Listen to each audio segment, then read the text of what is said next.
Hola, què tal? Com esteu? Espero que molt bé. Nosaltres aquí a Podcast Vincles amb un altre mini monòleg o mini reflexió, com li vulgueu dir. Avui us vull parlar dels resultats instantanis. Ens hem acostumat avui dia a tenir les coses d'un dia per un altre i ens pensem que els resultats dels nostres projectes han de ser igual. Ens emmirallem en persones que tenen projectes similars als nostres i que tenen els resultats, la visualització que a nosaltres ens agradaria tenir i ens pensem que els nostres projectes ho han de tindre d'un dia per un altre.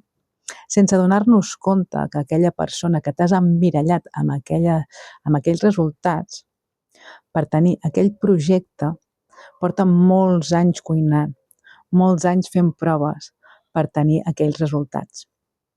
Així que des de Vincles el que et vull dir és que no et desanimis a la primera de canvi per no tenir els resultats desitjats. Que no et comparis, que tu estàs fent un projecte, que pot ser similar, però és el teu projecte. Has de cursar el teu camí, amb les teves dificultats, amb la teva evolució.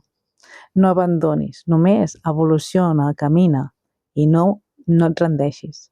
Aquí a Vincles continuarem parlant, continuarem gravant, per poder compartir, per poder riure, per poder aprendre. Però no ho deixarem de fer perquè ens agrada. Ens agrada parlar per poder compartir. Fins aviat.